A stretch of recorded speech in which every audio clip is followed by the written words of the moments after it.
Looks like we have an update for open practice dates and the training camp, when it starts and when the media is going to be there and all that great stuff. So let's get straight into it.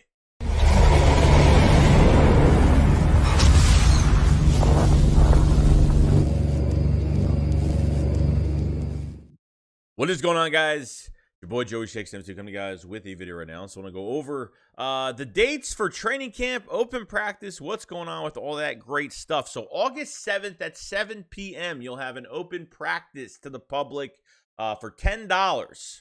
Okay, so I would look for tickets to go on sale tomorrow, not just for open practice for $10, but I think the home games, all the home games for the Eagles are going to be going on sale tomorrow for tickets will be available, which is a great thing. So get your tickets and let's get to these games and give our team some support. I cannot talk today. I'm sorry.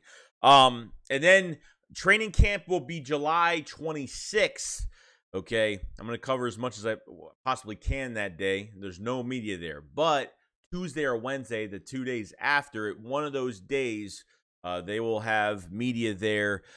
So definitely going to watch out for those dates to cover as much as we possibly can when the competition finally starts for this team. And I'm excited, guys. I'm pretty pumped. It's going to come really quick. As much as you think it's going to take a while, July 26th will be here by a flash, and you never know. By the first game against Detroit will happen very quickly. So definitely look at that.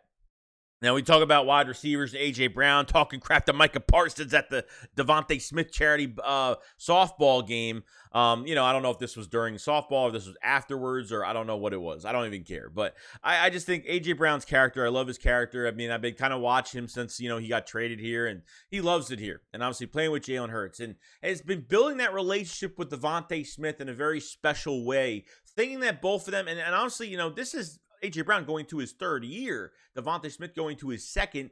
A.J. Brown thinks they have two number one receivers, which I definitely believe. I think he was the number one receiver last year. I think he was hurt, and he had like 865 yards last year. I think that's what happened with him last year. But this tandem, you cannot ignore it. You know what I mean? Like, is this... I kind of go back to the Super Bowl run where, like, we had Alshon Jeffrey, Torrey Smith, Matt Collins, some of these other guys here. And I sit here to myself, and I'm like, man, this is a better receiver core. I mean, this is a young, explosive receiver core. I mean, you have two receivers right now. They're not even 25 years old yet. I mean, you have a young receiver core. Quez Watkins as your number 3 against the number 3 cornerback. Dak Pascal, a cheap deal for him. The first wide receiver signing we had, which we thought that was the veteran move that they were making, which we were kind of afraid of. But I gotta say, man, like, the additions that we have brought onto this offense, offensive line, running backs, I mean, we're stacked right now. There's no reason this team should not score. They should score 30 points a game. The question is the quarterback position. Unfortunately, I'm tired of talking about it. I just want Jalen Hurts to prove himself. I just want this thing to come together, because Jalen Hurts is going to be the final piece of this puzzle. I think Shane Steichen is going to be one of those little pieces to the puzzle as well, because, he's got to put this team in a good position to win football games. He's got to get better with his play design. He's got A.J. Brown and Devontae Smith now. So really, I can't see failure this season.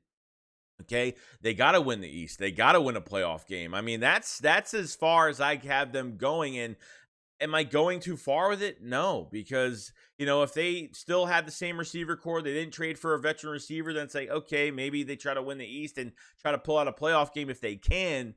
But adding A.J. Brown totally changed this offense.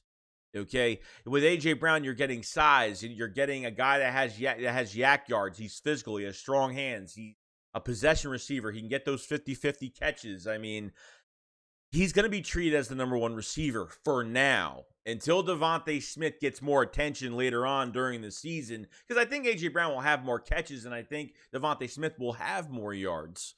Okay, I think teams are going to start to switch over to Devontae Smith later in the season. I think that's what's going to happen. He's going to get more attention later on, because I think Devontae Smith is going to have a monster year, because I think there are defenses out there, or teams are going to look at Devontae Smith, even from last year, and saying, not a great year for him.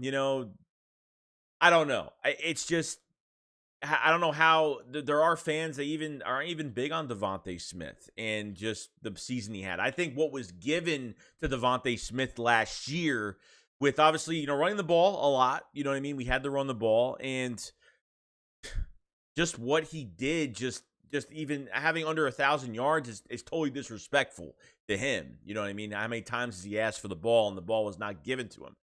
Going up to Jalen Hurts multiple times. First Giants game, going up to Jalen Hurts on the sideline saying, Jalen Hurts asking Devontae Smith, was he open? He said, yeah, it was open. You know what I mean? Like stuff like that. The coaches need to put more promise and more attention towards Devontae Smith. And like if the guy says, give me the damn ball, you're going to make that play to give him the damn ball, because even if the defense knows it, if he's going to get the ball, Devontae Smith is still going to get it done. Okay, you got to trust your receiver, especially trust your number one guy. You know what I mean? So, like I said, I think the attention will start to switch later on in the season. But AJ Brown, man, I mean, a perfect situation for him. Devontae Smith, the relationship is getting a lot better with him. And, he's got, the past few years, which we really didn't know until this offseason when Jalen Hurts had that picture taken of him and AJ Brown, practicing. We didn't know they were practicing the past few years every offseason, which is a great thing. So already the chemistry is already there. It's not like you drafted a receiver and you have to build that chemistry from the ground up. You have a guy that's already in the building that already has that chemistry with Jalen Hurts. So it's a great thing, but I like the attitude. I think he's starting to understand the rivalry between the Eagles and Cowboys, Eagles and Giants, just the division in general and what he's going to bring to the table, because I wish him the best of luck. I mean, I think this will be one of the most exploding offenses in 2022, and it all depends on Jalen Hurts. That's it.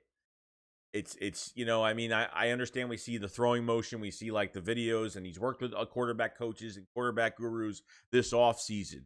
But you have a big receiver. I think this guy's better. I mean, AJ Brown is a whole lot better. I think he'll be a whole lot better than Alshon Jeffrey in his prime. I think this guy will take the cake. I think this guy will be just relentless as a wide receiver. And you have him for technically you have him for 4 years. You have him this year and another 3 years. So it's really good to see that. I can't believe till this day you still have AJ Brown on this roster. I'm telling you, this cannot fail. It really can't. The only time this is going to fail is if the Eagles shoot themselves in the foot with penalties offensively, bad play calling, or Jalen Hurts is just not good enough and he gets benched in the season. Because there could be a time where he might play like crap for a few games and they could bench him. He could get benched. I mean, look, I give him 300% of my support, but I'm going to be a realist at the end of the day, and at the same time be an opinionist too, and say that, I hope it doesn't happen, but I feel like, if he starts not playing well and his arm doesn't look any better, and it's just the eye test, guys, you don't need statistics. I mean, if this guy's making the same repetitive mistakes he's been making since last year, okay, with only a year and a half of football under his belt, totally understandable, I get it, okay, then it's a problem. It's a problem, but I understand both sides. So I understand, Jalen Hurts hasn't even played 2 full seasons yet. So going into his 3rd year. And it's a crappy year because it's extension year. So it's like a lot of pressure is put on Jalen Hurts and these wide receivers. These receivers are only going to look good because of Jalen Hurts. And that's just the thing. Devontae Smith is going to work towards a big contract. Hurting his, last year definitely hurt his money. They have to expand. Sorry, I can't talk. They have to expand this playbook, put more play action. I think they will pass just a little tiny bit more than run the ball, since now you have 2 very good premier weapons that are very young. 2 number 1 receivers. Quez Watkins already in there. Zach Pascal will be a nice addition to put as a gadget big receiver on 3rd downs, red zone, something like that, if that's how you want to use him. But we'll find out more by training camp on July 26th and, after that. So I'm pretty excited. And AJ Brown, I'm starting to like him each better, every day. I think he's becoming more of a Philadelphia Eagle, understanding the rivalry and pairing with these relationships with Devontae Smith. And I think the connection is going to be really well. I gut feeling right now, I think the Eagles, I think Jalen Hurts and these receivers are going to have a monster year this year. I really do. I have worry, obviously, but I think just pure gut check feeling, we're going to get something. We're going to get one of the most explosive offenses this year in 2022. So you guys let me know in the comment section below just what you think of A.J. Brown. Do you think A.J. Brown is the #1 receiver? Do you think they're both #1 receivers? Do you think A.J. Brown is going to get more attention as the season starts, and then Devontae Smith will get more attention later on as, we get through the week? So you guys let me know in the comment section below. I'll read everything you guys put on there, and I'll see you guys on the next one. SHAKESQUAD up, follow, so peace out, guys. Peace.